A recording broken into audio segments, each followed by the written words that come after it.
पावलले भन्छन् आज मण्डली फुटाउनेहरूलाई कहिले कहिले कहिले आत्मिकताको लिस्टमा भुलेर पनि राख्न कसैले सक्दैन। र जसले विगतका दिनमा गल्ती गरेका थिए तिनीहरू पश्चातापी भएर फर्केर आयो भने तिनीहरूको ठुलो बुद्धिमानी हुनेछ। अर्कोले खुच्चुक बनाउने छैन, बल्ल झुकिस बल्ल आइस भनेर भन्छन्, ऊ पनि शारीरिक हो। फुटेर गएको अवस्थादेखि मिल्नको निम्ति तयार हो, बदलाभावलाई छोडिदिउँ, एक दुसराको विरुद्धमा गरेका षड्यन्त्र सबै छोडिदिउँ, राजनीति छोडिदिउँ। अब हामीले चाहिँ प्रेमले एक अर्का भाइलाई चाहिँ अङ्कमाल गर्न सिकौँ। यही हार चाहिँ हाम्रो जित, आत्मिक जित हो। त्यो शारीरिकतामा हार्नु, आत्मिकतामा जित्नु हो। भाइलाई प्रेमले अङ्कमाल गर्नु, उसका सबै कुरालाई बिर्सिदिनु, 7 गुणा 70 चोटि पाप गरेको भने क्षमा दिनु, फेरि विरोधमा नउत्रिनु।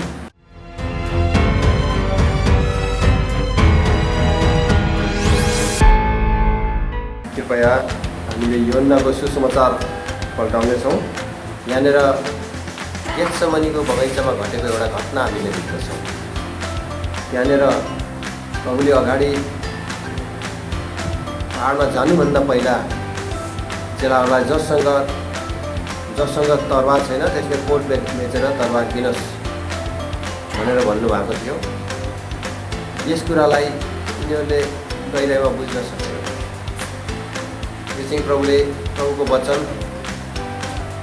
प्रभुको वचनलाई पढ्ने र प्रभुको वचनलाई भविष्यमा कसरी लिनुपर्छ भन्ने विषयमा सम्झाएको कुरा थियो। उनीहरूले सोचे साँच्चै लडाइँको निम्ति प्रयोग गरिने तरबार, अनि उनीहरूको बुझाइमा आइसकेको थिएन सबै कुराहरू। एउटा फिजिकल वार अनि एउटा स्पिरिचुअल वारको विषयमा यिनीहरू भिज्ञ थिएन। एउटा शारीरिक लडाइँ देखेर आएका इजरायलीहरू, अनि शारीरिक लडाइँ लड्दै आएका इजरायलीहरू, अनि त्यसपछि आत्मिक लडाइँमा अब यिनीहरू कन्भर्ट हुँदै थिए। अब यिनीहरूले आत्मिक लडाइँ लड्नु पर्थ्यो, तर यो कुरामा यिनीहरू जानकार थिएन, बुझिरहेका थिएन।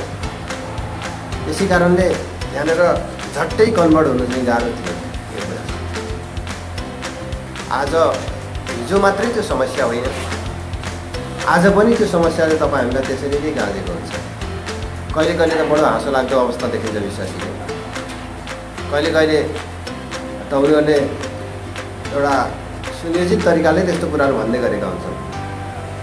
विश्वासीको मुखबाट त्यो कुरा कहिले कहिले ओरिजिनल्ली निस्किरहेको हुन्छ है। कतिले कहिले कहिले भन्छन्, जब समस्यामा पर्छन्, जब अप्ठ्यारोमा पर्छन्, त्यतिखेर विश्वासीले भन्ने गर्छन्, यदि मैले प्रभुलाई नपाएको भए मैले जानेको थिएँ, तर के गर्नु, विश्वासी भएको कारणले त बाँचिस्।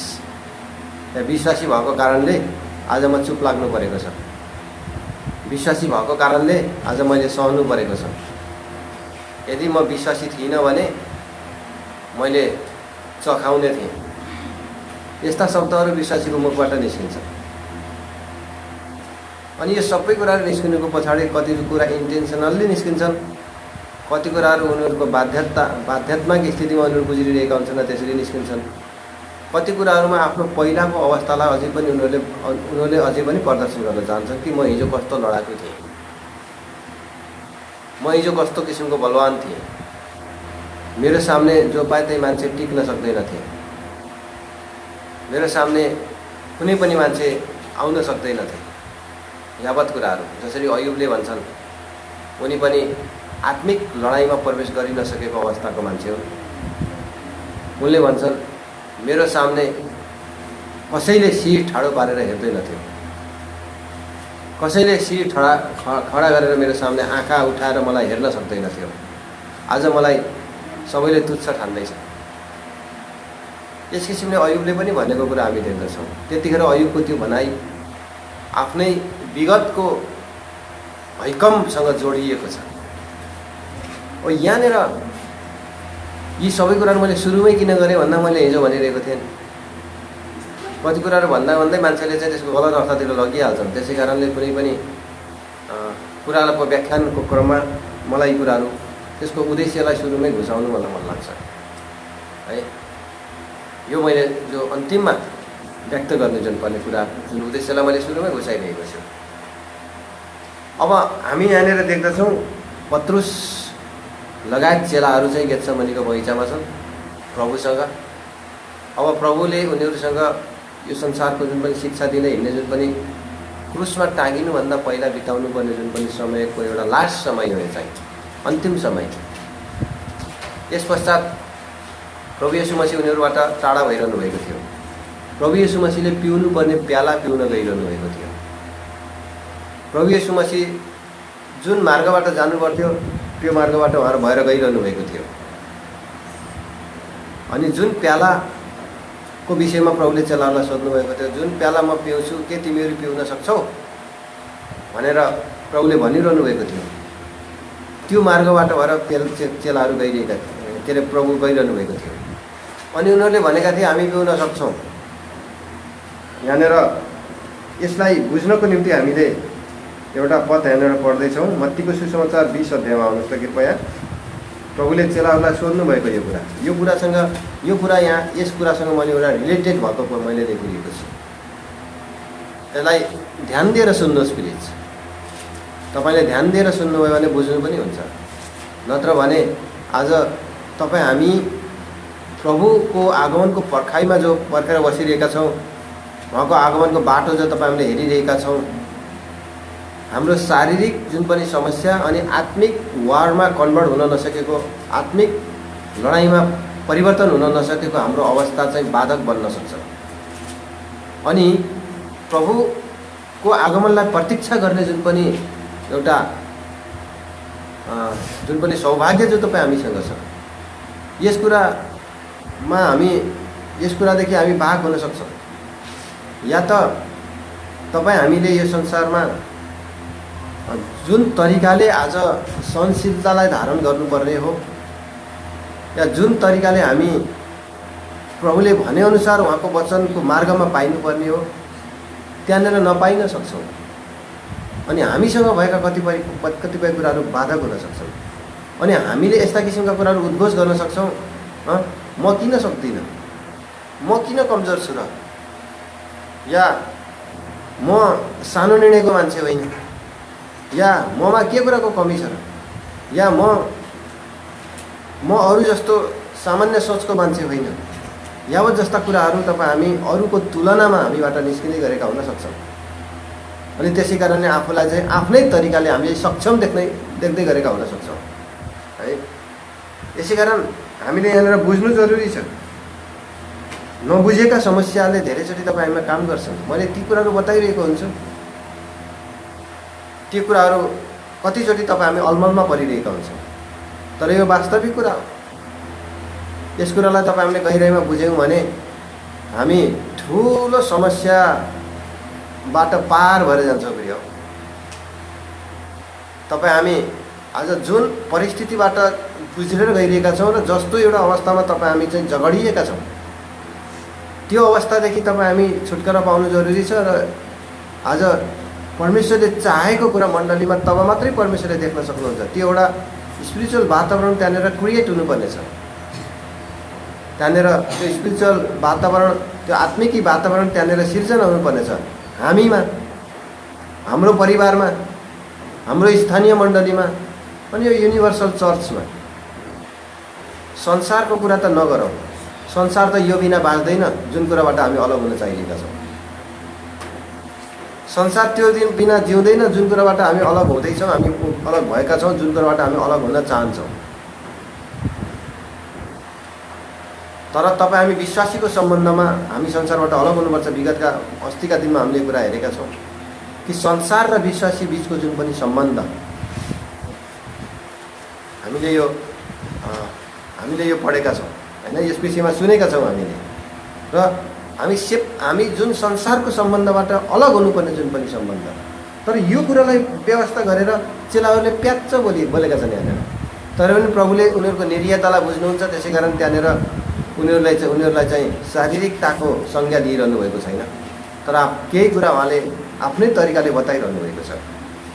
यहाँनिर चेलाहरू प्रभुका सिट माग्नको निम्ति जान्छन्, दाहिने र बाएँ बस्न पाऊँ भन्नको निम्ति। त प्रभुले त्यहाँनिर एउटा क्वेसन खडा गर्नुहुन्छ, जुन प्याला म पिउँछु के तिमीहरूले यो प्याला पिउन सक्छौ? कृपया तपाईँले 20 अध्यायको 21, 22 पद। तर यसुले जवाफ दिएर भन्नुभयो, तिमीहरू के माग्दछौ सो जान्दैनौ? तिमीहरूले के माग्दछौ सो जान्दैनौ? जुन कचौरा म पिउनेछु, के तिमीहरू त्यो पिउन सक्छौ? के तिमीहरूले त्यो पिउन सक्छौ? अनि जुन बप्तिस्माले मेरो बप्तिस्मा हुन्छ, जुन बप्तिस्माले मेरो बप्तिस्मा हुन्छ, के तिमीहरू त्यो बप्तिस्मा लिन सक्छौ? के तिमीहरू त्यो बप्तिस्मा लिन सक्छौ?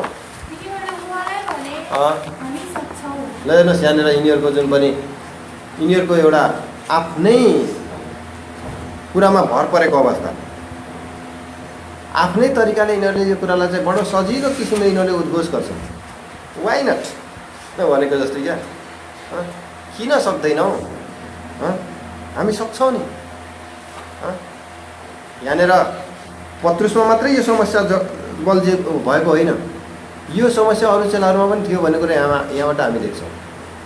प्रभुको नजिक हुनु, प्रभुसँग टाँसिएर बस्नु, प्रभुको काखमा लडीबडी खेल्नुको फाइदा उठाउँदैछ यहाँनिर यूहन्नाले है। त्यो फाइदालाई चाहिँ त्यसको फाइदा, त्यसको इन्कम लिइरहेको छ यहाँनिर चाहिँ, लिन चाहिरहेको छ यहाँनिर यूहन्नाले। साथमा याकुबलाई पनि उनले लगेका छन्, उनको आमालाई उनीहरूले मुछेका छन् ज्याक लगाएर है।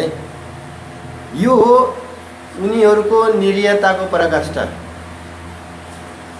उनीहरू कति कमजोर छन्, उनीहरू कसरी चाहिँ स्पिरिचुअल वारफेयरमा उनीहरू चाहिँ प्रवेश गरेका छैनन्, उनीहरू कसरी एउटा शारीरिक लडाइँतिर यिनीहरूका आँखा छन्। जो यिनीहरूलाई पिता पुर्खादेखि चलेर आएको जुन पनि तरबार चलाउने कुरा, कनानीहरूलाई नाश पार्ने कुरा, इजरायलको राज्य स्थापना गर्नुपर्ने कुरा, अनि शारीरिक बलमा, तरबारको बलमा यिनीहरूले चाहिँ अगाडि चाहिँ अधिकार लिनुपर्ने कुरा, यी यावत कुराहरूको जुन पनि पुरानो मानसिकता यिनीहरूमा चाहिँ स्टिल छ। यद्यपि नयाँ नियम स्थापना गर्न आउनुभएका हाम्रो प्रभुको साथमा यिनीहरू हिँडिरहेका छन्, तर पुरानो मानसिकताबाट यिनीहरू चेन्ज भएका छैनन्। पुरानो जुन पनि नेचर र जुन पनि उनीहरूका पिता पुर्खाबाट आइरहेको जुन पनि सिको हो, उनीहरूका पिता पुर्खाबाट आइरहेको जुन पनि सिकाइ हो, र त्यहाँ उनीहरूले देखेको कुरा, यावत कुराहरू नै यिनीहरूको भित्र पसेको एउटा चाहिँ कन्सेप्ट छ। त्यो कन्सेप्टबाट यिनीहरू चाहिँ चेन्ज हुन सकिरहेका छैनन्, परिवर्तन हुन सकिरहेका छैनन्। त्यो हो शारीरिक वारफेयर, शारीरिक लडाइँ, शरीरमा उत्रिनु, अनि शारीरिक बलले केही कुरा प्राप्त गर्न खोज्नु। यी कुराहरूको विषयमा पुरानो नियममा पुरै रूपमा यो शारीरिकतालाई चाहिँ, शारीरिक लडाइँको विषयलाई प्रश्रय दिइएको होइन। शारीरिक लडाइँको विषयमा आज्ञा दिँदै गर्दा पनि पुरानो नियममा यो कुराहरू चाहिँ बिचमा जुन पनि नयाँ नियमको आशय हो त्यो पर्दाभित्र भनिएको छ। लडाइँ मानिसहरूको हातमा होइन, लडाइँ चाहिँ परमप्रभुको हातमा छ। एउटा कुरा। अनि stand still and the see the salvation of the lord. चुपचाप खडा भएर परमेश्वरले गर्नुहुने उद्धारलाई हेर। अनि गिदोनका 300 जना मान्छेद्वारा ती असङ्ख्य मिद्यानीहरूमाथिको विजय।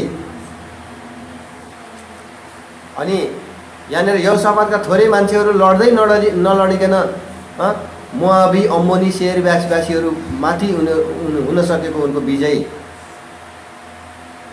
अनि दाउदले आफ्नो सामान्य सेनाद्वारा ती धेरै ठुला फौजहरूलाई परास्त गरेको विजय। दाउद एक्लैले गोलियतलाई लडाएको जुन पनि विषय। यावत कुराहरू हेर्दाखेरि फिजिकल लडाइँसँग देखिन्छन्, तर त्यसमा चाहिँ आत्मिक लडाइँको पाटो त्यहाँनिर लुकेर बसेको छ। यो चाहिँ भविष्य होइन। तिमीहरू जुन पनि लडाइँ लड्दैछौ यो भविष्य होइन। जुन पनि लडाइँ तिमीहरू लड्दैछौ र जुन लडाइँको विषयमा मैले तिमीलाई बताएको छु र तिमीहरूले त्यही तरिकाले त्यो आज्ञा पालन गरिरहेका छौ, यो कुरा चाहिँ वास्तविक उद्देश्य होइन। यो कुरा चाहिँ दीर्घकालीन कुरा होइन। त्यो बेलासम्मको लागि हो जबसम्म तिमीहरूको समझ उग्रिँदैन। त्यो बेलासम्मको निम्ति हो जबसम्म तिमीहरू आत्मिक रहस्यको विषयमा जान्दैनौ। त्यो बेलासम्मको निम्ति हो जबसम्म तिमीहरूले आत्मिक राज्यको विषयमा तिमीहरूले जान्दैनौ र त्यो विषय तिमीहरूले बुझ्दैनौ। तबसम्मको लागि यी कुराहरू चाहिँ बाहिर पर्दाभित्र तिमीहरूलाई यो शारीरिक तवरले यी कुराहरू देखाइँदैछन्। तर यसको पर्दाभित्रको रहस्य चाहिँ तब प्रकट हुन्छ जब समय पुरा हुन्छ। त्यो समय पुरा हुनु भनेको कुरा के थियो? गलातीको 4:4 लेखिएको छ, जब समय पुरा भयो प्रभु यीशु मसीह स्त्रीबाट बनिएको भएर चाहिँ संसारमा जन्म लिनुभयो, अर्थात् संसारमा आउनुभयो।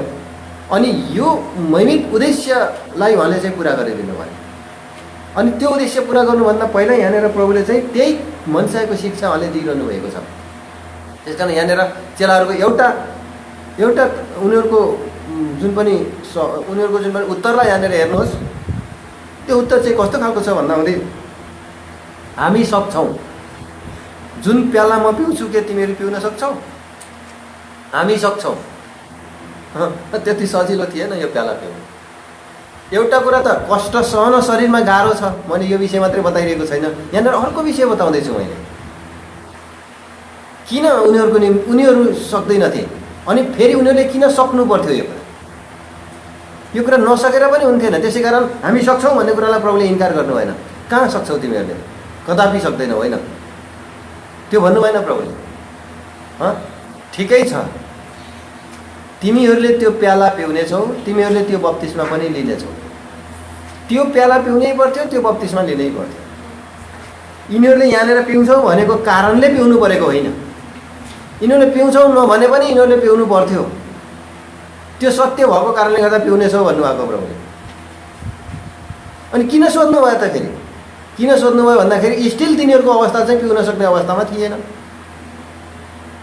यसै कारण सोध्नुभयो। तर उनीहरूको दिमागमा यो कुरा चाहिँ अटाएन। तिनै चेलाहरूले अर्कोचोटि त्यहाँनिर एउटा कुरा खडा गरेको कुरा हामी देख्दछौँ। सायद यो चाहिँ लुकाको सुसमाचार हो या योहन्नामा। त्यहाँनिर जब सामरियाबाट भएर हाम्रा प्रभु यीशु मसीह जानु पर्थ्यो, त्यतिखेर यिनीहरूले चाहिँ के भनेका छन् भन्दाहुँदै ती सामरियाका मान्छेको विषयलाई लिएर यिनीहरूले चाहिँ कुरा गरेका छन् है, कि ती मानिसहरूमाथि एलियाले भनेको जस्तै हामीलाई पनि तपाईँले आज्ञा दिनुहोस् कि ती मानिसहरूमाथि चाहिँ आगो खसेर तिनीहरूलाई भस्म पारिदियोस् भनेर हामीले आज्ञा गर्न सकौँ।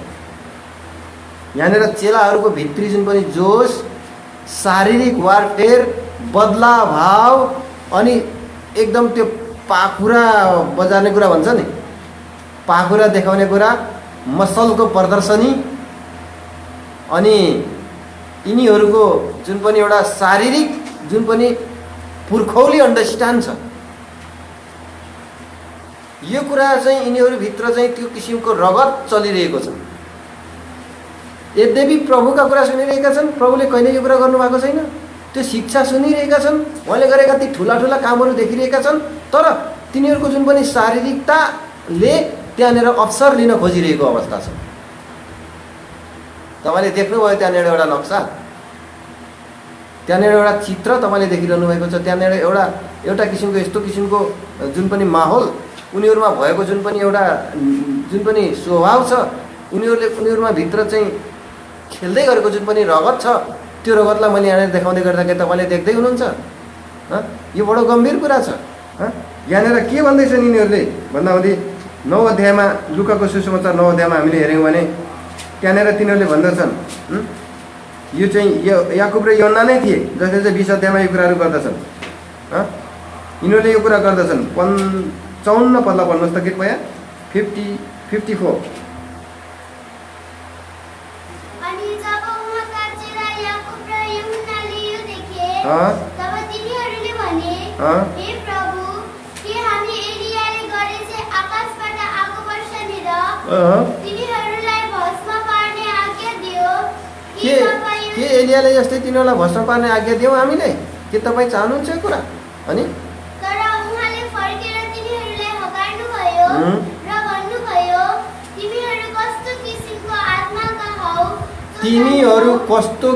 आत्माका हौ, सो तिमीहरू जान्दैनौ। यो चाहिँ तिमीहरूको हालत हो। तिमीहरू कस्तो किसिमको आत्माका हौ भनेर उनीहरूसँग प्रश्नको उत्तर खोज्नु भएको होइन। तिमीहरू कस्ता किसिमको आत्माका हौ भन्ने कुरा तिमीहरू जान्दैनौ। तिमीहरूको अवस्थालाई प्रकट गरिदिनु भएको, तिनीहरू कस्ता थिए। यहाँनिर प्रभुले तिनीहरूसँग यो कुरा सोधिरहनु भएको छैन कि तिमीहरू कस्तो किसिमको आत्माका हौ। यहाँनिर प्रभुले भनिरहन्छ, ye know not what manner of spirit ye are. तिमीहरू जान्दैनौ कि तिमीहरू कस्तो किसिमको आत्माका हौ। प्रभुले यो कुरा सोधिरहनु भएको छैन कि तिमीहरू कस्तो किसिमको आत्माका हौ भनेर सोध्नु भएको छैन।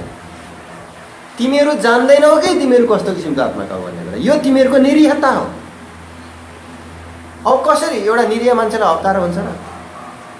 एउटा निरीह मान्छेलाई चाहिँ क्वेसन गरेर हुन्छ र? त्यसै कहाँ क्वेसन गर्ने कहाँ नगर्ने प्रभुलाई थाहा थियो यो कुरा। त्यसैले 20 अध्यायमा गएर पनि यिनै चेलाहरू 20 अध्यायमा पुग्छन्, मत्ती 20 अध्यायमा पुग्छन्। मत्ती 20 अध्यायमा पुग्दाखेरि पनि यिनीहरूलाई चाहिँ प्रभुले हप्पार्नु भएन र अलिकति यहाँभन्दा अलिकति अर्कै भावले तिनीहरूलाई बताउनु भएको छ। तर यहाँनिर तिमीहरूमा यस्तो किसिमको एउटा आत्मा छ। त्यो आत्मा भनेको यहाँनिर सबै ठाउँमा आत्मा भनेको चाहिँ आत्मा भनेकोले एउटै अर्थमा नबुझ्नुहोस्। यद्यपि स्पिरिटले लेखेको छ, हिब्रूमा नि त्यही शब्द लेख्यो, त्यसमा आपत्ति छैन। हिब्रू शब्दमा जे लेख्यो त्यो सबै कुराहरूको त्यसै अर्थ लाग्छ भन्ने कुरा छैन। हिब्रूमै लेखेका कुराहरू हुन्। सुरुमा पुरानो नियममा या ग्रिकमा कस्तो लेखियो, नयाँ नियममा नयाँ ग्रिकमा लेखियो, ग्रिकमा कस्तो लेखियो भन्ने कुरासँग मात्रै हामीले चाहिँ ग्रिकको अर्थ मात्रै खोजेर हुँदैन। कुन मनसायले र कुन अवस्थामा लेखियो, त्यसको कसरी त्यसलाई अर्थ्याउनु, साङ्केतिक तरिकाले लेखियो, एलोगोरिक एउटा अलङ्कारिक तरिकाले लेखियो, या आत्मिक अर्थमा लेखियो, या चाहिँ एउटा लिटरल लेखियो, एउटा शाब्दिक अर्थ लगाउने तरिकाले लेखियो। यी कुरालाई तपाईँ हामीले बुझ्नुपर्छ। यहाँनिर उनीहरूको जुन पनि अवस्था चाहिँ कुन किसिमको आत्माका हो भने यो आत्मालाई चाहिँ यहाँनिर आत्मा भन्दा नि भित्र उनीहरूसँग भएको जुन पनि जोस र उत्साह, उनीहरूसँग भएको जुन जिल छ, त्यो जिललाई यहाँ आत्माको अर्थमा लिइएको छ। तिमीहरू कुन चाहिँ आत्माबाटका हौ? पवित्र आत्मा त पाएकै थिएनन्, अनि त्यसपछि पवित्र आत्माबाटका भन्ने कुरा त त्यस अर्थमा प्रभुले कुरा गर्नुभएकै होइन। या उसले त दुष्ट आत्मा चढेको अर्थमा पनि कुरा गर्नुभएको होइन। त्यस किसिमका कुनै व्यक्ति आत्माको विषयमा कुरा गरिएको होइन। यहाँनिर चाहिँ त्यो एउटा अवस्थाको विषयमा कुरा गरिएको। त्यहाँनिर एउटा उनीहरूभित्र हुने जुन पनि जिल, त्यसलाई चाहिँ जलन या जोस, उत्साह र उनीहरूको जुन पनि अन्डरस्ट्यान्डिङ छ हो, त्यस विषयलाई चाहिँ यहाँनिर स्पिरिट भन्ने शब्दमा चाहिँ प्रभुले प्रयोग गरिरहनु भएको छ। तिमी कुन चाहिँ आत्माबाट हौ? कतिले यसले आत्मा भन्दा बित्तिकै के खोज्छस् कहाँ आएको भने जस्तै कतिलाई बोल्न पाउनेहरूलाई चाहिँ यो त दुष्ट आत्मा पाएको रहेछ, त्यतिखेर दुष्ट आत्मा पसेको छ चेलाहरूभित्र, शैतान पसेको थियो चेलाहरूभित्र भनेर अर्थ पनि लगाउन सक्छन्। सबै ठाउँमा शैतान हुँदैन, सबै ठाउँमा दुष्ट आत्मा हुँदैन, सबै ठाउँमा आत्माको आत्मा भन्दा बित्तिकै यसरी व्याख्यान गरिँदैन। यहाँनिर भन्न खोजेको कुरा तिमी कस्तो खालको जिल र उत्साह बोकेका व्यक्तिहरू हो। तिमीहरूको जुन पनि जिल छ त्यो चाहिँ एउटा शारीरिक जिल छ। तर मेरो अर्थ त्यो होइन। मैले त्यो कुरालाई चाहिँ प्रश्रय दिनको निम्ति या त्यो कुरालाई स्थापित गर्नको निम्ति संसारमा आएको होइन म। तिमीहरूले मलाई बुझ्न सिक, या पुराना नियममा जुन स्क्रिप्चर तिमीहरूले पढ्छौ त्यसको पर्दाभित्र लेखिएका कुराहरू चाहिँ जान्न सिक। त्यसको पर्दाभित्र चाहिँ के थियो? अब म तिमीहरूलाई त्यो ज्योतिमा डोराउँदैछु, जुन ज्योतिबाट तिमीहरूले त्यसभित्र भएको पर्दाभित्र भएका कुराहरू देख्छौ। अनि यो बाहिरी खुन उम्लिने कुराबाट तिमीहरू चाहिँ बाहेक भइहाल्छौ। आज धेरै विश्वासीहरूको खुन उम्लिन्छ, मुखबाट निस्किन्छ कहिले कहिले मेरो खुन उम्लेको छ भन्छन् कति। आज म विश्वासी नभएको भए मैले सबै कुराहरूको स्वाद चखाउने थिएँ। म आज विश्वासी भएको कारणले मात्रै आज म करले चुप लागेको छ भन्दै उनीहरूले चाहिँ एकदम सुनियोजित चेतावनी दिन थ्रेटनिङ दिन्छन्। अनि तिनीहरूको भित्र आक्रोश मिसिएको हुन्छ, शारीरिक आक्रोश मिसिएको हुन्छ। अनि मानव उनीहरूले चाहिँ कोही व्यक्तिहरूप्रति चाहिँ यस्तो किसिमले उनीहरू खनिएका हुन्छन्। हिन्दीमा शब्द भन्छ टुट पढिरहेका हुन्छन् तिनीहरू, खनिएका हुन्छन् कि उनीहरूको त्यहाँनिर आत्मिकपन देखिँदैन, स्पिरिचुअलिटी त्यहाँनिर देखिँदैन, अनि शारीरिकता त्यहाँनिर हाबी भइरहेको हुन्छ। अनि तिनीहरूलाई भन्यो भने ए बाइबलले यसो भन्छ र, अनि सहनुको पनि त सीमा हुन्छ भन्नतिर जान्छ उनीहरू। अनि कतिसम्म सहनु, क्षमा दिनुको पनि त सीमा हुन्छ भनेर उनीहरू भन्छन्। यही कुरा सहन नसकेर तिनीहरूको जुन पनि शारीरिक अवस्थामा बल्झिएका ती चेलाहरूले प्रभुलाई एकचोटि सोध्छन्, के भाइले मसँग कसैले हामीसँग आएर क्षमा माग्यो भने उसलाई चाहिँ उसलाई चाहिँ कतिचोटिसम्म क्षमा दिनु? के 7 पटकसम्म? म तिमीलाई 7 पटक भन्दिनँ, तर 7 गुणा 70 चोटिसम्म तिमीले क्षमा देऊ। एक दिनको सवालमा कुरा गरिएको यो चाहिँ। एक दिनको विषयमा तिनीहरूले के गरेका थिए? सोधेका थिए। अनि त्यस सोधाइमा यहाँ चेलाहरूले भन्छन् एकचोटि 7 चोटि मात्रै होइन, तर 7 गुणा 70 पटक। कतिमा? 18 को 22 भन्नुहोस् त, मत्तीको त्योभन्दा अगाडिको कुरा हो, जुन 20 अध्यायमा भएको घटनाको अगाडिको कुरा। पत्रुसले उहाँ कहाँ आएर भने, हे प्रभु, मेरो भाइले मेरो विरोधमा कतिपल्ट पाप गरोस्? कतिपल्ट पाप गरोस् र मैले क्षमा दिउँ? त्यहाँनिर हेर्नुहोस् त, एउटा असह्य अवस्था। यो चाहिँ शारीरिक जुन पनि तिनीहरूले पुर्खौलीबाट लिएर आएको उनीहरूको जुन पनि नेचर छ, शारीरिक नेचर, यो कुराको प्रकटीकरण हो। यो चाहिँ यस प्रकटीकरणमा सोधिएको प्रश्न हो। आज तपाईँ हामी विश्वासीले त यो प्रश्न सोध्न पनि मिल्दैन। मैले भन्न खोजेको कुरा, यस्ता प्रश्न सोध्नु पनि, त्यहाँनिर प्रश्न सोधाइमा शारीरिकता छ। दाहिनेपट्टि बायाँपट्टि बस्न पाऊँ भन्ने कुराहरू जुन खोजिएको छ, त्यसमा शारीरिकता छ। हामी सक्छौँ भनेर जुन पनि शारीरिक कुराहरूमा भरोसा राखेका छन्, त्यहाँनिर शारीरिकता छ।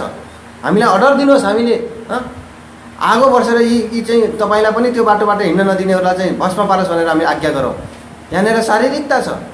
तर आत्मिक कुरा यो कुराभन्दा भिन्न र एकदम एन्टी बाटो छ। ठिक विपरीत छ यो कुराको। आत्मिक कुरा चाहिँ पढ्न सकाए र म उसलाई क्षमा गरौँ? कतिचोटि उसलाई मैले क्षमा गरौँ? के 7 पल्टसम्म? के 7 पल्टसम्म?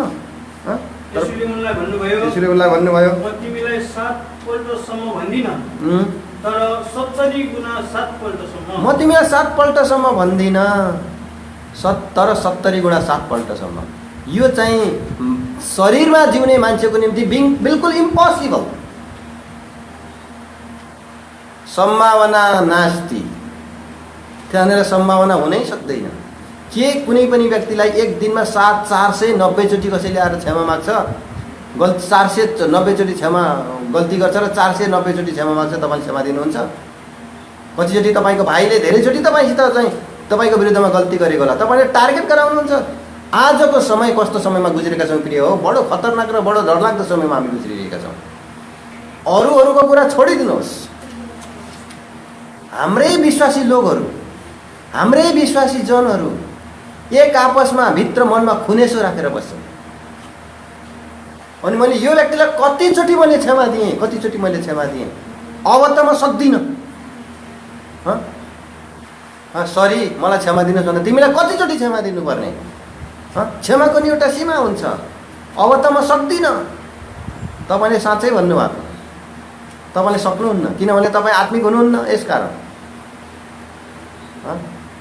अब तपाईँ आत्मिक हुनुहुन्छ कि तपाईँ शारीरिक हुनुहुन्छ, त्यसको चेक तपाईँले गर्नुहोस्। एकजना भाइले भन्थ्यो, फलानु कहाँ प्रभुको वचन बुझाउनुपर्छ, अनि होइन तपाईँको कुरा सुने पो बुझाउनुहुन्छ भने उहाँ धेरै आत्मिक मान्छे हुनुहुन्छ। मैले भन्नु उत्तर दिनुपर्ने हो भने आत्मिक मान्छेलाई किन त्यति धेरै सुनाउनु पऱ्यो र तपाईँले गर? आत्मिक मान्छेले त सुन्छ, आफै खोजेर सुन्छ भन्ने मेरो सवाल थियो। मैले त्यसरी त भनिनँ, मैले प्रसङ्गमा आउँदा मात्रै भनेको यो कुरा। तर उनले भनेको थिए एकदम आत्मिक छन् फलाना दाइ त, एकदम कस्तो आत्मिक भने मैले सोधेको थिएँ। एकदमै नम्र, कसैसित कहिल्यै नरिसाउने, जुन कुरा सोधे पनि उहाँले चाहिँ एकदमै कसरी उत्तर दिने, एकदम जुन कुरा सोधे पनि उहाँले चाहिँ एकदमै इमान्दारितामा उत्तर दिने, एकदम नम्र भएर नरिसाइकन। मैले उहाँ रिसाएको कहिल्यै देखेको छैन, एकदमै आत्मिक हुनुहुन्छ। ए हो त एक दिन चाहिँ उनले चाहिँ प्रभुको वचनको कति सच्चाइको विषयमा बताउने गर्छन् त्यो भाइ। एकचोटि बताए, हुन्छ बुझ्दै गरौँ, टाइम छैन मेरो, टाइम निकालौँ। फेरि अर्कोचोटि गएँ, अङ्कल तपाईँको टाइम निस्क्यो आज। अनि एक दुईचोटि सामान्य डिस्कस भयो, त्यत्तिकै रोकियो। अनि कालान्तरमा धेरैचोटि भइसके पश्चात एक दिन साह्रै भएछ। एक दिन यस्तो किसिमले तिनी चाहिँ बम्किएछन् कि उनी रिसाउँछन् भन्ने कुरा पहिलोचोटि थाहा पाएछन् तिनीहरूले। उनी यसरी बम्किन्छन् भन्ने कुरा पहिलोचोटि थाहा पाएछन्। सायद त्यही दिनदेखि उनको मुखबाट उनी आत्मिक हुन् भन्ने शब्द पनि निस्क्यो। उनी आत्मिक थिए भन्ने कुरा त्यसपछि उनीले कहिले भुलेर पनि भन्दैनन् त्यो भाइले। मान्छेमा देखिने जुन पनि नम्र बोलीमा आत्मिकता हुन्छ भन्ने कुरा चाहिँ त्यहाँनिर सियोर छैन। मान्छे चाहिँ ए फलानो दाजु दिदी हजुर भन्ने जब बोलिदिन्छ नि, उसको बोलीमा चाहिँ आत्मिकता छ भन्ने कुराको के तपाईँसित चाहिँ सर्टिफिकेट छ, के तपाईँसित ग्यारेन्टी छ? फलाना व्यक्तिको मानिसहरूलाई गरेको जुन पनि व्यवहार यावत कुराहरू जो तपाईँले बाहिरबाट देख्नुभएको छ त्यसमा तपाईँले आत्मिकताको मापन कसरी गर्नुहुन्छ? त्यो आत्मिकताको मापन होइन। यहाँनिर हामी एउटा तपाईँले कतिचोटि यस्ता कुराहरू क्षमा दिन सक्नुहुन्न, कतिचोटि तपाईँले कुराको चाहना गर्नुहुन्छ, कति मान्छेले गरेको जुन पनि गल्तीको बदला तपाईँले उसको जीवनमा हेर्न चाहनुहुन्छ, कतिचोटि कुनै पनि मान्छेले गरेको जुन पनि कामको प्रतिफल उसले चाहेको हेर्ने तपाईँसित चाहना छ भने यी सबै कुराहरू तपाईँमा प्रकट जो भइरहेको छ यो सत्य हो।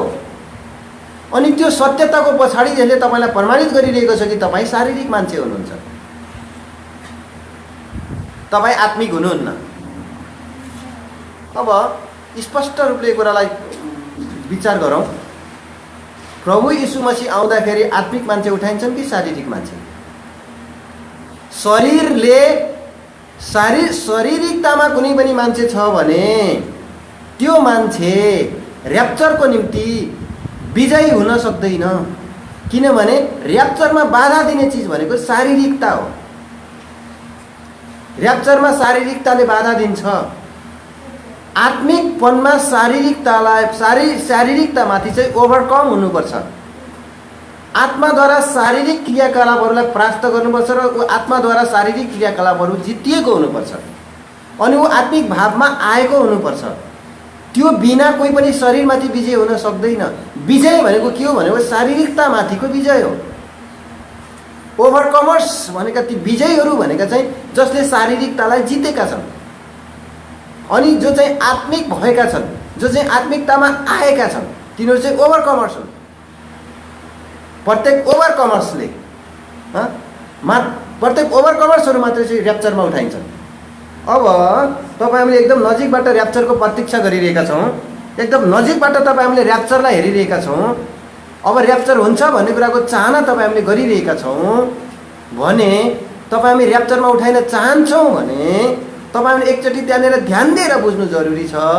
प्रभु यीशु मसीह आउँदाखेरि म उठाइन्छु, यति सजिलो तरिकाले नलिउँ। हर क्रिटिसाइजको जीवनलाई लिएर, अर्काको निन्दा र अपमानलाई बोकेर अनि अरूको विरुद्धमा धेरै निन्दा गरेर, विरोध गरेर अनि तपाईँले त्यो सबै कुरालाई धारण गरेर फेरि प्रभु आउनुहुन्छ भनेर माथि पनि हेर्न चाहनुहुन्छ भने तपाईँ धोकामा हुनुहुन्छ। स्टिल त्यो धोकाबाट तपाईँ हामी निस्किन सकेनौँ भने प्रिय हो, प्रभुको आगमनको बाटो हेर्नु चाहिँ तपाईँको निम्ति, तपाईँ र मेरो निम्ति चाहिँ उत्तम छैन। तपाईँ हाम्रो निम्ति त्यो दिन चाहिँ खुसीको दिन बन्ने छैन, त्यो दिन छाती पिटेर रुनुपर्ने दिन बन्ने छ। त्यसै कारणले यहाँनिर देख्छौँ कि यो शारीरिकता कति साह्रो डरलाग्दो छ, जसले चाहिँ हामीलाई चाहिँ त्यो परमेश्वरको महिमित उद्देश्यदेखि टाढा राखिदिन्छ। त्यसै कारण प्रभुले यहाँनिर यिनीहरूलाई सोध्नुभएको छ, तिमीहरू कुन चाहिँ आत्माबाटका हो भन्ने कुरा तिमीहरू जान्दैनौ, यो चाहिँ अवस्था हो तिमीहरूको। त्यसै कारणले अब हामीले अगाडि गएर त्यहाँ पत्रुसको विषयमा पनि हामीले हेऱ्यौँ भने उनले त्यहाँनिर प्रभु के हामी के तरबार चलाउँ भनेर भनिरहेको छैन, तरबार चलाएर च्वाट्ट कान काटिदिइसकेको छ। हेर्नुहोस् शरीर कसरी हावी छ। त्यसै कारण प्रभुले त्यहाँनिर भन्नुहुन्छ, के जुन प्याला मैले पिउनुपर्छ त्यो प्याला मैले नपिउँ? तिम्रो यो क्रियाकलापले मलाई त्यो प्याला पिउने सौभाग्यदेखि टाढा राख्दैछ। तिम्रो यो क्रियाकलापले त्यो प्याला पिउने सौभाग्यदेखि मलाई टाढा राख्दैछ। यो प्याला मेरो लागि होइन, यो प्याला मैले तिमीहरूको लागि पिउन गइरहेको छु। यो प्याला मैले मेरो लागि होइन, यो प्याला मैले तिम्रो लागि, तिमीहरूको लागि, मानिसको लागि मैले यो प्याला पिउँदैछु भने प्रभुले त्यहाँनिर भनिरहनु भएको कुरा हो। त्यही प्यालाको विषयमा प्रभुले अगाडि सोध्नु भएको थियो, जुन प्याला म पिउँछु के तिमीहरू पिउन सक्छौ? सजिलोसित तिमीहरूले उत्तर दियौ कि त्यो प्याला हामी पिउन सक्छौँ। तिमीहरूले पिउने मात्रै होइन, आज तिम्रो यो क्रियाकलापले मलाई पनि यो प्याला पिउन तिमीले दिइरहेका छैनौ। जब मैले त्यो प्याला पिउन सकिनँ भने तिमीहरूले कसरी पिउनेछौ? अब तिमीहरूमाथि आक्रमण गरेर तिमीहरूलाई मार्न थाल्यो यिनीहरूले भने मैले तिमीलाई त बचाउनु पर्ने हुन्छ। अनि शारीरिक युद्धमा मैले त्यहाँ तिमीलाई रोक्नु पर्ने हुन्छ। अनि म यो शारीरिकतामा आएर मैले त्यो प्याला कसरी पिउन सक्छु? अनि यो शारीरिकतालाई मैले ल्याएर कसरी मैले त्यो प्याला पिउन सक्छु? त्यो प्याला त शारीरिकताबाट बिल्कुलै अलग रहेर पिउने प्याला हो। त्यो प्याला चाहिँ त्यो सजिलो प्याला होइन। शरीरमा आउने कष्ट आफ्नो ठाउँमा छ। शरीरमा आउने कष्टको दृष्टिमा त्यो प्याला पिउन गाह्रो थियो। तर त्यहाँनिर अर्को एउटा स्थिति छ। मानिसहरूले चाहिँ प्रभुको मुखमा थुक्छन्। त्यतिखेर शारीरिकतालाई पूर्ण रूपमा चाहिँ चुप पार्न सकिएको छैन भने त्यो थुकाइलाई कुनै पनि सर्वशक्तिमान अनि सर्वमहिमा एकदम महिमित परमेश्वर जो सबका मालिक सबैभन्दा पहिला जो उहाँ संसारमा र मानिसका मुखबाट थुकिने कुरालाई सहन सक्नको निम्ति शारीरिकता त्यहाँ भयो भने त्यो शारीरिकताले कहिले सहन्छ त्यो कुरा? अनि उनीहरूले गरेको जुन पनि अपमान छ, उनीहरूले गरेको जुन पनि निन्दा छ, उनीहरूले गरेको जुन पनि तिरस्कार छ, उनीहरूले गरेका जुन पनि गाली गलौज छन्, ती सबै कुरालाई पचाउन सक्नु नै त्यो प्याला थियो। ती सबै कुरालाई पचाउनको निम्ति तिनीहरूले गरेको व्यवहारको बदलामा तिनीहरूलाई क्षमा दिन सक्नु चाहिँ त्यो प्याला पिउनु थियो। तर हाम्रा प्रभुले एकदम स्पिरिचुअल माहिर भएर यो कुरालाई चाहिँ पिइदिनु भयो। होल हार्टेडली उहाँले यो कुरा भन्न सक्नुभयो, हे पिता, यिनीहरूले के गरिरहेका छन् यिनीहरूले जान्दैनन्। त्यसै कारणले यिनीहरूको पापको फल यिनीहरूलाई नलागोस्। त्यति साह्रो अचाक्ली गर्नेहरू, त्यति साह्रो पाप गर्नेहरू, त्यति साह्रो निन्दा गर्नेहरू, त्यति साह्रो ठट्टा गर्नेहरू, त्यति साह्रो अपमान गर्नेहरू, त्यति साह्रो उहाँको अनुहारमा थुक्नेहरू, त्यति साह्रो उहाँलाई चाहिँ खिल्ली उडाउनेहरू, गाली गलौज गर्नेहरू, ती सबैलाई हृदयबाट क्षमा दिन सक्ने कुरा चाहिँ सानो कुरा थिएन। यो त्यो नक्सालाई एकचोटि हेर्नुहोस् त, जुन नक्सामा प्रभु येशू मसीहले भन्नुभएको छ, हे पिता, यिनीहरूको पापको फल यिनीहरूलाई नलागोस् भनेर। कुन एउटा भन्नुपर्छ भन्ने ज्ञानमा प्रभुले कुरा भन्नुभएको थियो? कहिले पनि प्रभुले नक्कली कुरा गर्नु भएन। प्रभु येशू मसीहले भित्रबाट नै त्यो कुरालाई क्षमा दिन सक्नुभएको थियो। शरीरलाई हाबी हुन दिनु भएन। त्यतिखेर पनि हाबी हुन दिनु भएन जतिखेर प्रभु येशू मसीह 40 दिनको उपवास बस्नु भएको थियो। 40 दिन 40 रातको उहाँले केही खानु भएन, केही पनि पिउनु भएन। त्यतिखेर शारीरिकतालाई त जगाउनको निम्ति शैतान आइपुग्छ र उसले भन्छ, तपाईँ परमेश्वरका पुत्र हुनुहुन्छ भने भन्नुहोस् यी ढुङ्गाहरूलाई रोटी भइजाउन् र तपाईँले यसलाई खाएर आफ्नो भोक मेटाउनुहोस्। तर प्रभुले त्यतिखेर शारीरिकतालाई, शारीरिक भावहरूलाई चाहिँ उहाँले विजय हुन दिनु भएन। शरीर, बडीलाई पनि अनि फ्लेसलाई पनि, दुइटै कुरालाई उहाँले विजय हुन दिनु भएन। उहाँले भन्नुभयो, यस्तो लेखिएको छ, मानिस रोटीले मात्र पिन, तर परमेश्वरको मुखबाट निस्केको प्रत्येक वचनले बाँध्दछ। खाएर तृप्त भएर ढ्याउ गरेको बेलामा भन्नु र भोकले भाउन्न छुटेको बेलामा यो शब्द भन्नुमा चाहिँ कति फरक छ। तपाईँ हामीले आज सिद्धान्त छाँटिरहेका हुन्छौँ, तपाईँ हामीले आज ज्ञानको विश्लेषण गरिरहेका हुन्छौँ, हाम्रो ज्ञानको प्रदर्शन गरिरहेका हुन्छौँ, हामीले जानेको कुराहरूलाई सिकाइरहेका हुन्छौँ। त्यतिखेर कि जब तपाईँ हामी सुरक्षित भूमिमा छौँ, असुरक्षित भूमिमा गएर सुरक्षाको विषयमा चाहिँ बताउन सक्नुको महानता हो त। भोकको बेलामा चाहिँ तृप्तिको बखान गर्न सक्नुको महानता हो त। तिर्खाको बेलामा चाहिँ त्यो तृप्तिको कुरा बताउन सक्नुको महानता हो त। है, एउटा निरीहतामा सामर्थ्यको वर्णन गर्न सक्नु, त्यो चाहिँ महानता हो नि त। निराशामा आशामा रमाउन सक्नु, त्यो चाहिँ महानता हो नि। अभावमा भरपुरीमा जिउन सिक्नु, भरपुरीको जीवन जिउन सिक्नु, यो महानता हो नि। गरिब भएर पनि अरूलाई धनी बनाउने प्रोसेसमा लाग्नु जो हाम्रा प्रभु येशू मसीहले गर्नुभयो, जो पावलले गरे, ती चेलाहरूले गरे। यो सबै शारीरिकतामा सम्भव छैन। शारीरिकताले त्यो प्याला पिउन दिँदैन। त्यो प्याला पिउँछौ त भने यिनीहरूले, तर यो प्याला आफू मात्रै होइन प्रभुलाई पनि पिउन दिइरहेको छैन। अगाडि नै प्रभुले एकचोटि उसलाई भन्नुभएको छ, पत्रुसलाई 18-16 अध्यायमा मत्तीको सुसमाचारमा, त्यहाँनिर पनि बाधा बनेर आउँदैछ शारीरिकतामा पत्रुस। उसको अन्डरस्ट्यान्ड चाहिँ शारीरिक अन्डरस्ट्यान्ड छ त्यहाँनिर चाहिँ। कृपया आउनुहोस् त, यो भावलाई तपाईँलाई भोलिभाति मैले तपाईँको समाजमा मैले देखाउन सक्छु कि भन्ने मलाई आशा लागिरहेको छ। यसलाई देख्यौँ भने एकदमै ठुलो उपलब्धि हुनेछ भन्ने मैले एकदमै आशा लिइरहेको छु। यो आशाको साथमा मैले भोलिभाति यो कुरालाई अन्डरस्ट्यान्डमा ल्याउने प्रयास गरिरहेको छु के तपाईँले यस कुरालाई बुझ्नुहुनेछ भने तपाईँले आज एकदमै परमेश्वरलाई मुरी धन्यवाद दिनुपर्छ। हे प्रभु, म भित्र लुकेर बसेको त्यो किसिमको एक्सट्रेस स्वभावलाई मैले देखेँ। आज म भित्र लुकेर बसेको त्यो शारीरिक भावलाई मैले देखेँ। आत्मिकताको पर्दा मात्रै लागेको थियो, त्यो पर्दा चाहिँ भ्रमको पर्दा थियो। त्यो भ्रमको पर्दा आज च्यातिनुपर्छ। जब तपाईँ र मैले मेरो वास्तविक अवस्थालाई देख्छौँ, तपाईँ र म भित्र बसेर लुकेर बसेको त्यो खुनेसोला सब तपाईँ हामीले देख्छौँ। तपाईँ र म भित्र लुकेर बसेको जुन पनि एउटा किसिमको जुन पनि बदला भावलाई, तपाईँ र म भित्र लुकेर बसेको जुन पनि एउटा चाहिँ शारीरिक जुन पनि एक्सनलाई अनि एउटा शारीरिक भावलाई जब हामी देख्छौँ, एउटा शारीरिक जुन पनि अवस्थालाई जब हामी देख्छौँ, तपाईँ र म भित्र लुकेर बसेको जुन पनि एउटा शारीरिक अवस्था जसलाई शारीरिकता हो भनेर तपाईँ हामीले जानिरहेका छैनौँ, त्यो तपाईँले हामीले देख्छौँ के यो एकदम ठुलो उपलब्धि हुँदैन र? यो एकदम ठुलो धन्यवादको कुरा बन्दैन र? यसै कारण परमेश्वरले आज तपाईँहरूलाई यो कुरा बुझ्नको निम्ति सहायता गर्नुभएको छ। आउनुहोस् त, यहाँनिर प्रभुले चाहिँ पत्रुसलाई शैतानसम्म भन्न बाध्य हुनुभयो। किन भन्दाखेरि त्यो प्यालाको विरुद्धमा उठिरहेको छ त्यहाँनिर पत्रुस। सिमोन चाहिँ त्यो प्यालाको विरुद्धमा उठिरहेको थियो, नजानेर उसको शारीरिकताले त्यो प्यालाको विरोध गरिरहेको थियो त्यहाँनिर। कृपया आउनुहोस् त, 16 अध्यायको त्यहाँनिर प्रभुले भन्नुभएको कुरा हामी देख्छौँ, 21 र 22 पद।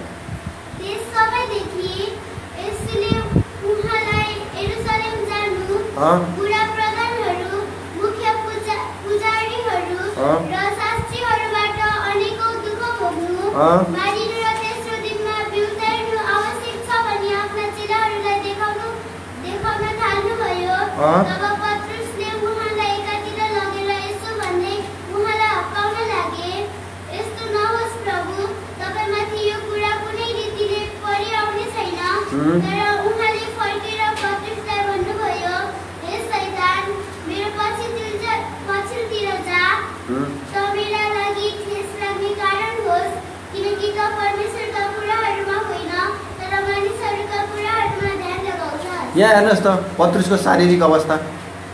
उसले बडो आफूलाई चाहिँ एकदमै भद्र बलात्मी सोचिरहेको छ यहाँनिर, होइन? हामी प्रभुको पछि लागेपछि प्रभुले हामीलाई यत्रो शिक्षा दिनुभएको छ भने प्रभुको निम्ति हामी पनि त केही गर्नु पऱ्यो नि त। प्रभुले मेरो निम्ति यत्रो गर्नुभएको छ भने मैले पनि त प्रभुको निम्ति केही गर्नु पऱ्यो नि त। त्यसै कारण प्रभु तपाईँले शिक्षा दिनुभएको छ, यत्रो हामीलाई सहायता गर्नुभएको छ, यत्रो कुरा हामीलाई सिकाउनु भएको छ। अब तपाईँले हामीलाई यसरी बचाउनु भएको छ विभिन्न कुरा आउँदा त अब तपाईँलाई बचाउने काम चाहिँ हाम्रो। हामी तपाईँलाई कसैको आत्मा सुम्पिन दिनेवाला छैनौँ। हेर्नुहोस्, माछा मार्दाखेरि जाल फाल्दाखेरि चाहिँ मेरा कस्ता थिए मेरा यहाँ पासुला हो, पढ्न पो पढेन हो त, तर त्यत्रो जाल फाल्न सक्ने र माछ खिच्न सक्दा खिच्दै हाम्रा पाखुरा त बलिया भएको छ नि प्रभु।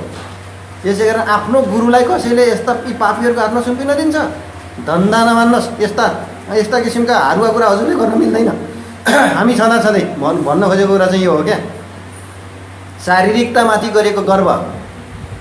तपाईँलाई थाहा छ आज कति मान्छेले भन्छ तपाईँलाई थाहा छ म कुन खानदानको कोसित बोल्दै हुनुहुन्छ?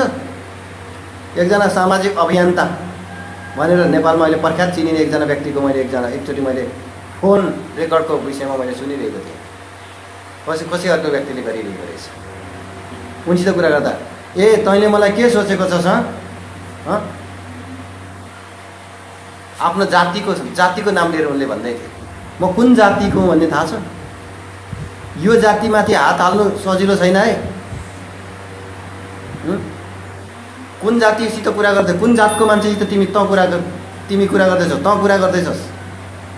म त्यो जात पनि बताउन चाहन्न, त्यो सामाजिक अभियन्ताको नाम पनि बताउन चाहन्न है। अनि त्यसपछि बाहिर उनका भाषण जो मैले सुन्थेँ, अनि त्यो कुरा सुनिसके पश्चात त मलाई त कता कता लाग्यो, यस्ता मान्छेहरूले कसरी अभियानलाई सञ्चालन गर्छ। आज हामी धेरैचोटि यस्तै कुरा गरिरहेका हुन्छौँ, आफ्नो खानदानमा घमण्ड गरिरहेका हुन्छौँ। म त सानोतिनो घरानाको होइन त, आज पो विश्वासी भएर पो हामी सबै समान हुनुपर्छ भने एक ठाउँमा हुन्छ। नत्र यो सर्वसाधारणसित बसेर खाने घरानाको गाउँ र हाम्रो बाबुबाजे त यस्ता घरानाको, राजकीय घरानाको, राजकीय घरानासित बसेर खान्थे। तपाईँले मलाई टेर्नु भएन। हिजो त हामीले त अरूको हातबाट छोएको नि खाँदैनौँ त हामी। आज पो विश्वासी भएर समय बसेका छौँ, त्यत्तिकै हेप्न मिल्छ सँगै बस्यो भन्दैमा? यस्ता यस्ता कुराहरू कति विश्वासीका मुखबाट निस्किन्छन्, कतिका मुखबाट ननिस्कने भित्र मनबाट भनिरहेका हुन्छन्। कति चाहिँ एकदम धनको जुजु गरिब विश्वासीसित बसिरहँदाखेरि गर्वसित बसिरहेका हुन्छन्। म त गरिब होइन, म त कमजोर होइन। अरू विश्वासीहरू बसिरहेको बेलामा अरूले बाइबल पनि पढ्न नजान्दाखेरि कति अनपढहरू छन् विश्वासीहरू। त्यतिखेर आफ्नो डिग्रीको घमण्ड गरिबसेको हुन्छ। म त भित्रबाट आफ्नो डिग्रीको घमण्ड गरिबसेको हुन्छ। हो भला उसले बाहिर यो कुरा प्रकट गर्दैन, तर उसको भित्र छ भने भन्नुहोस्, उसलाई प्रभु येशू मसीहको आगमनको निम्ति तयार हुन त्यो भावले दिन्छ। तपाईँ आफै न्याय गर्नुहोस्, त्यो शारीरिकता हो कि त्यो आत्मिकता हो। यही कुरा प्रभुले देखाइरहनु भएको थियो, यिनीहरूलाई बताइरहनु भएको थियो। तिमी पत्रुस जुन कुरा गरिरहेका छौ, तिम्रा चाहिँ ती मसलमा तिमी भरोसा राख्छौ? तिम्रो जुन पनि लड्न सक्ने क्षमता छ त्यससित तिमी चाहिँ भरोसा राख्छौ? हो, तिमीले समुद्रका हिंस्रक त्यस्ता माछाहरूसित सायद युद्ध लडेका छौ होला, त्यसकारण तरबार चलाउन तिमीले सिकेका छौ। के त्यसमा तिमी भरोसा राख्छौ? यसमा भरोसा राखेर तिमी तयार हुन सक्दैनौ। यो शारीरिकता हो, तर यो स्पिरिचुअल वारफेयर शारीरिक वारफेयरभन्दा बिल्कुल डिफ्रेन्ट छ, एन्टी छ, विपरीत छ। यहाँनिर जबसम्म विश्वासी आउँदैन तबसम्म आत्मिक युद्ध लड्न सक्दैन। उसको प्रार्थना गराइमा स्वार्थ लुकेको हुन्छ, उसको प्रार्थना गराइमा चाहिँ आत्मीयता हुँदैन। अनि यस्ता विश्वासीले उन्नति गर्दैन, यस्ता विश्वासीले पतन मात्रै लिएर आउँछन्।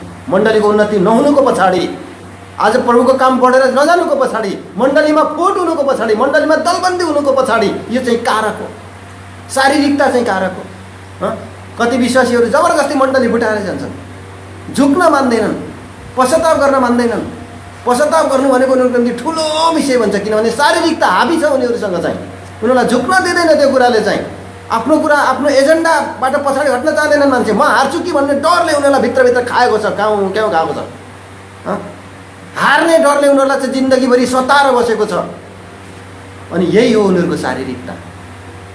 उनीहरू पछि पर्न चाहँदैनन्। हारिन्छ भन्ने डरले तिनीहरूलाई एकदमै एकदमै एकदमै समस्यामा फसाएको छ। उनीहरूले निकालेको जुन पनि कुरा छ, मिटिङमा बस्यो, उनीहरूको मुखबाट जुन कुरा निस्क्यो त्यो कुरालाई जित्न पाएनन् भने उनीहरूलाई चाहिँ हार जस्तो लाग्छ। म आज हारेँ, म हारेँ, उस्तै परे मिटिङ छोडिदिन्छन्। उस्तै परे अर्कोचोटिदेखि उनीहरू मिटिङमा बस्दैनन्। उस्तै परेदेखि मण्डलीमा अगुवाहरूको जुन पनि मिटिङ हुन्छ त्यो मिटिङमा तिनीहरू आउँदैनन्। किन? उनीहरूको एजेन्डा चाहिँ पास भएन नि त। उनीहरूको एजेन्डा कसैले सुनिदिएनन् नि त। उनीहरू पनि त्यस्तै थियो, ऊ पनि त्यस्तै थियो। म मात्रै शारीरिक हो, उनीहरू पनि त शारीरिक हुन्। उनीहरू हुन् त, उनीहरूको विषय तपाईँको उठाएर तपाईँको विजयसित जोडिँदैन नि त।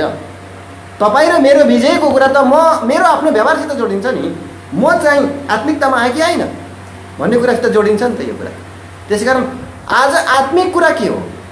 जानेर शारीरिकताको अन्त्य हुन्छ। हाम्रा प्रभु येशू मसीहले प्याला पुग्ने कुरामा चाहिँ शारीरिकता हाबी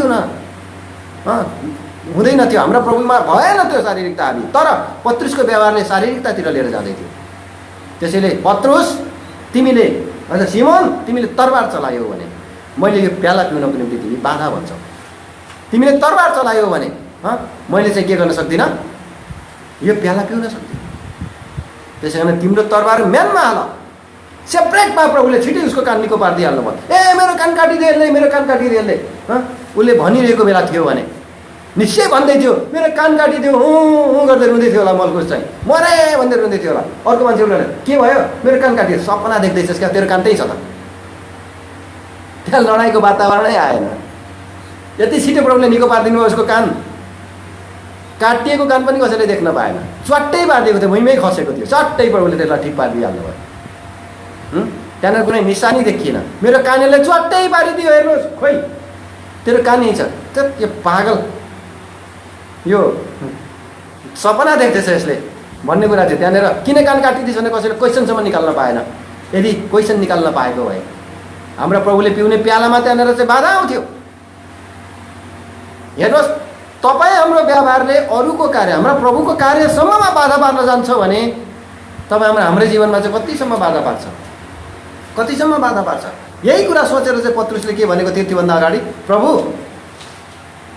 मरिन्जेल पनि, मर्नु परे पनि म तपाईँलाई छोड्ने छैन। यो चाहिँ आत्मिक कुरा थिएन, यो शारीरिक कुरा थियो। योभन्दा अगाडि हामीले भनेको कुरालाई त्यसमा देख्छौँ। आउनुहोस् त, मर्नु परे पनि म तपाईँलाई छोड्ने छैन। यहाँनिर शारीरिकता थियो। यो चाहिँ शारीरिक वारफेयर, शारीरिक लडाइँलाई उसले चाहिँ मध्यनजर गर्छ। स्टिल यहाँसम्म पनि पत्रुसले यही कुरा देखिरहेको थियो। जबसम्म शारीरिक लडाइँको कुरा आउँछ तबसम्म there is no overcomer, there will not overcomer. जबसम्म त्यहाँनिर शारीरिक हुन्छ त्यहाँनिर कुनै पनि विजय भन्ने कुराहरू हुँदैन। त्यसमा विजेता भन्ने कुराहरू चाहिँ शारीरिकतासित कहिल्यै जोडिएको छैन। शारीरिक धाक धम्की, शारीरिक प्रयास, शारीरिक मान्छेका उपाय, यस कुरासित जोडिएको छैन।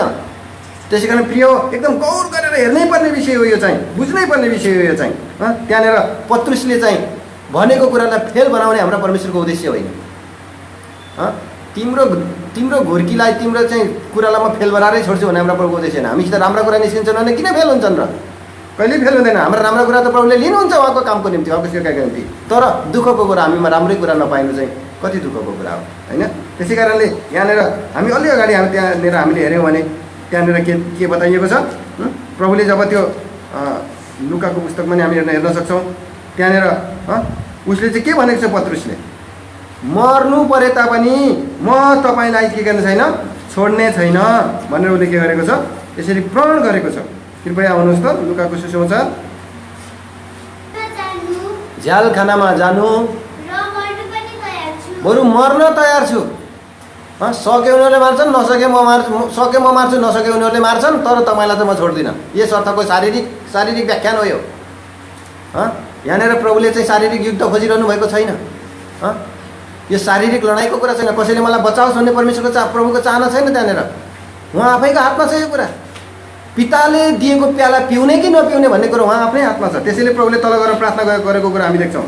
आउनुहोस् त 22 अध्यायमा 42 पदलाई पढ्नुहोस् प्लिज।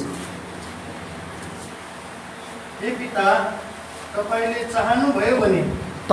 चाहनुभयो भने कोही मान्छेहरूको लडाइँ र मान्छेको तरबारले त्यो कटौरा हट्ने कुरा होइन।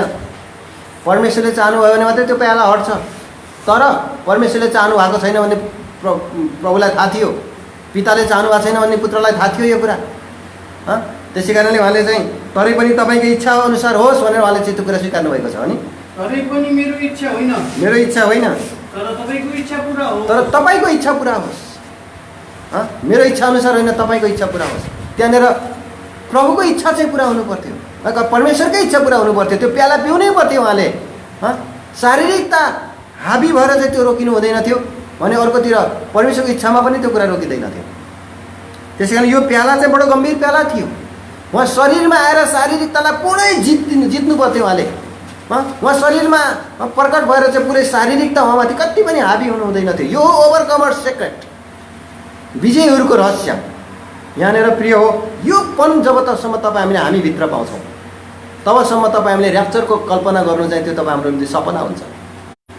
ऱ्याप्चरमा प्रभुले तपाईँलाई ऱ्याप्चरको निम्ति तयार हुन आज एउटा मौका दिइरहनु भएको छ।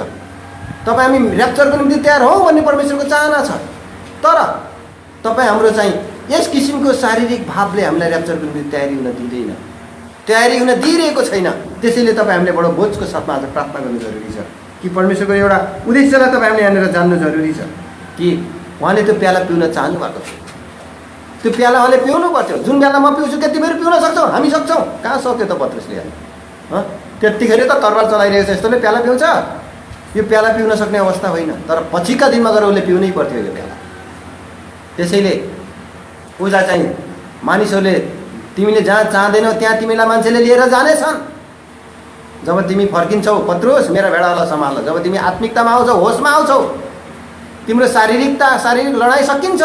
त्यसै कारण यहाँनिर प्रभुले के भन्नुभएको थियो योहन्नाको सुसमाचारमा 18 अध्यायमा, मेरो राज्य यो संसारको होइन। यो संसारको भए त मेरा दासहरू लड्ने थिए, शरीरमा उत्रिने थिए। त्यसै कारण मेरो राज्य यो संसारको होइन। त्यसै कारण मेरा दासहरू लड्दैनन्। 18 अध्याय हामीले पढेको पाठमै त्यहाँनिर के अरे आजको अध्यायमै यो कुरा लेखिएको छ। आउनुहोस् त, त्यहाँनिर प्रभुले भन्नुभएको कुरालाई हामी पढ्नेछौँ। 36 पद।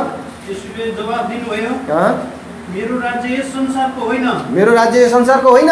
मेरो राज्य यस संसारको हुँदो हो त मेरो राज्य यो संसारको हुँदो हो त म यहुदीहरू कहाँ नसुम्पिउँ भनी म यहुदीहरू कहाँ नसुम्पिउँ भनी मेरा सेवकहरूले अँ, लडाइँ गर्ने थिए। मेरा सेवकहरूले लडाइँ गर्ने तर थिए। अब मेरो राज्य यहाँबाटको होइन। अब मेरो राज्य यहाँबाटको होइन, मेरो राज्य चाहिँ माथिबाटको हो।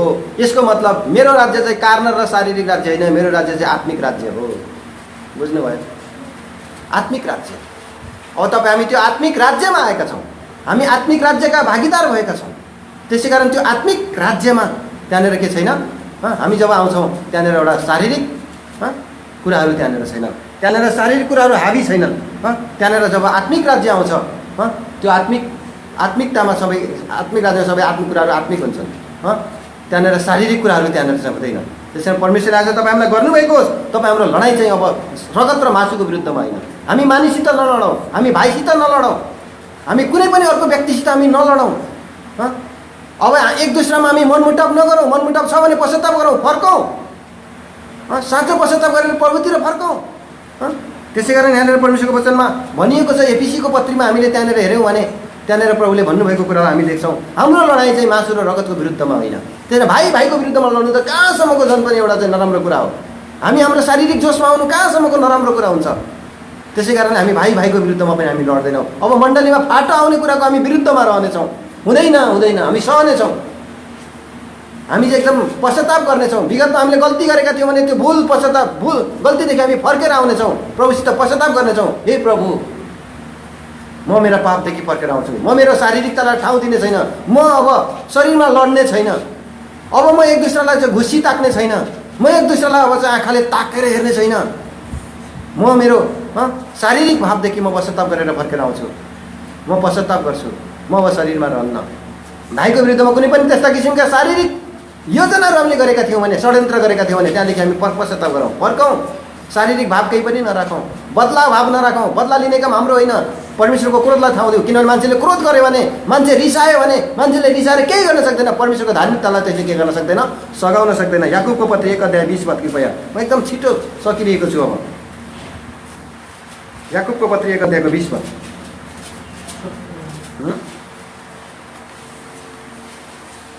20 पद हो कि 19-20 पद। यसकारण मेरा प्रिय भाइहरू हो, हरेक मानिस सुन्नलाई छिटो, बोल्नमा ढिलो, रिसाउनमा ढिलो होस्। किनभने मानिसको रिसले परमेश्वरको धार्मिकता उत्पन्न गर्दैन। मानिसको रिसले परमेश्वरको धार्मिकता उत्पन्न गर्दैन।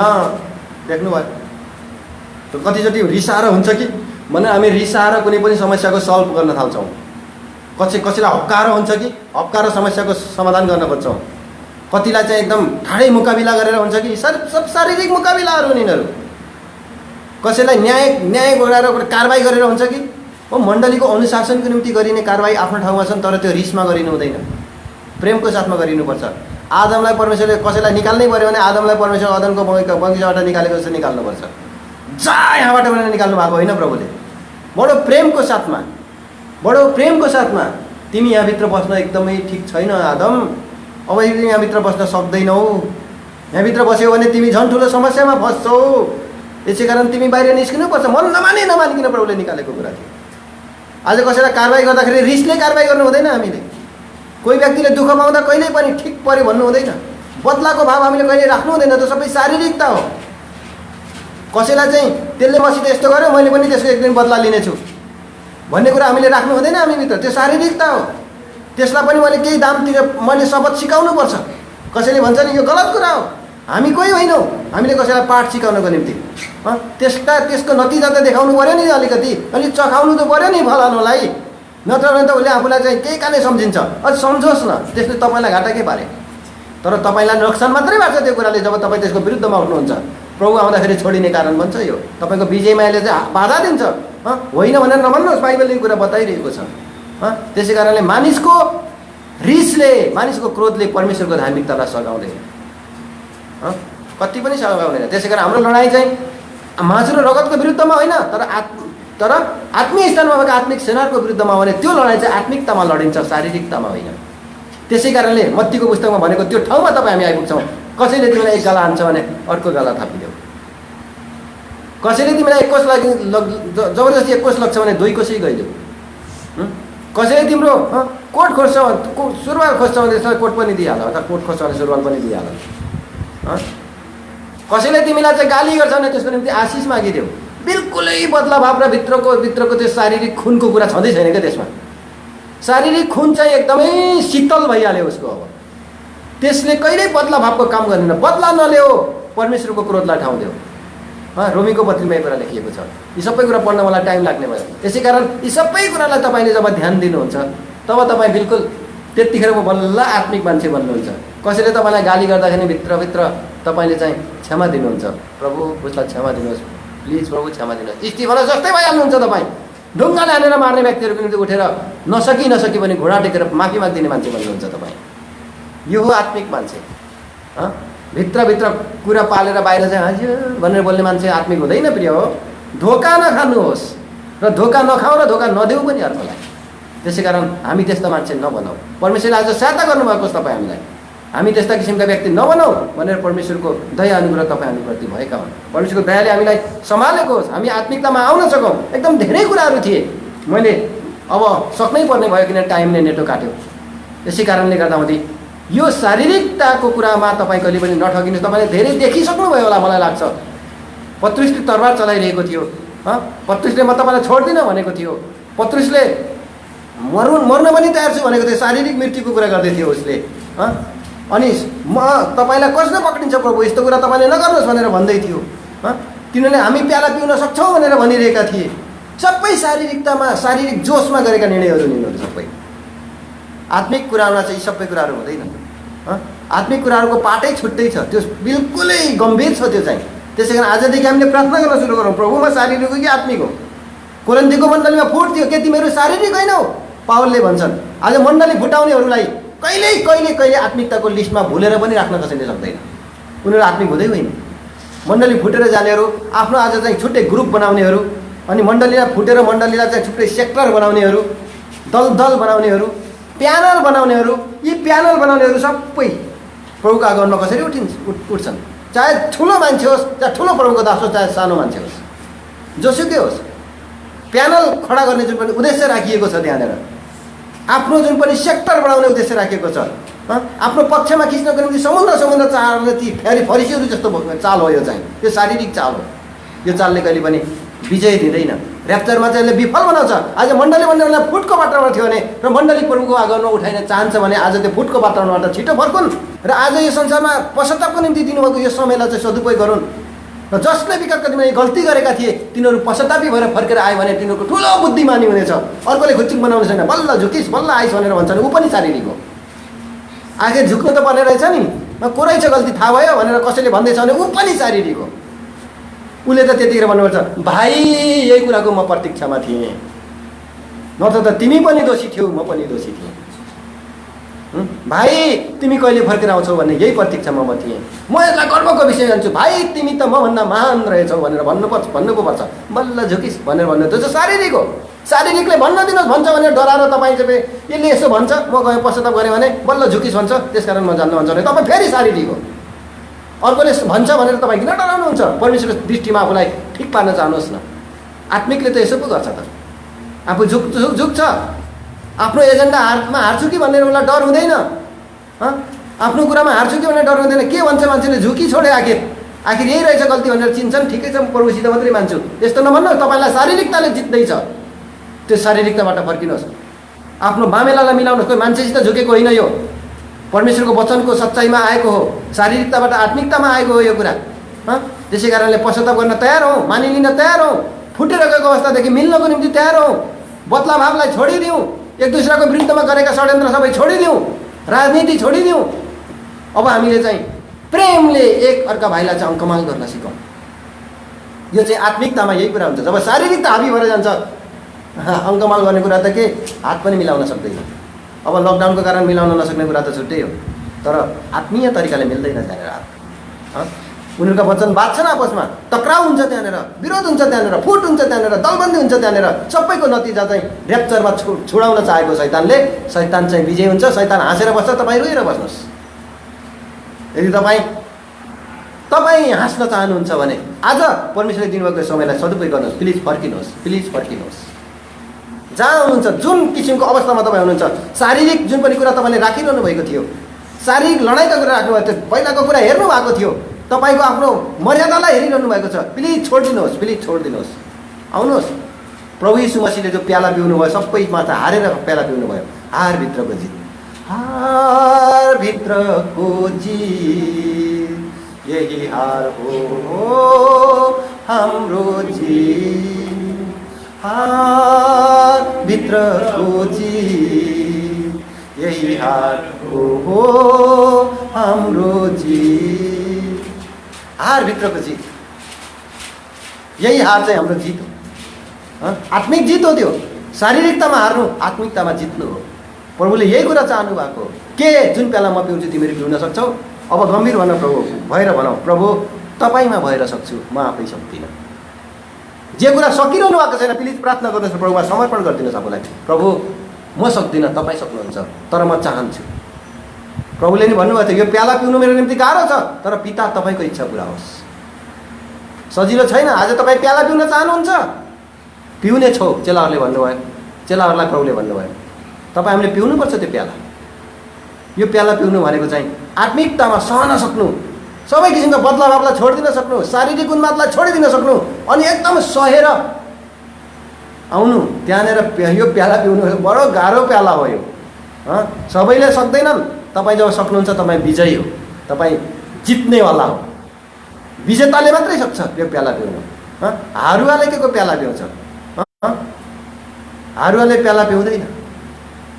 त्यस कारण तपाईँ र म विजयी हौ भन्छौ भने प्याला पिउन तयार हो। प्याला पिउनु भनेको चाहिँ सबै कुरा सहेर, झुकेर, निहुरिएर, आफैलाई इन्कार गरेर प्रभुमा समर्पित हुनु। भाइलाई प्रेमले अङ्कमाल गर्नु, उसका सबै कुरालाई बिर्सिदिनु, 7 गुणा 70 चोटि पाप गरेको भने क्षमा दिनु, फेरि विरोधमा नउत्रिनु।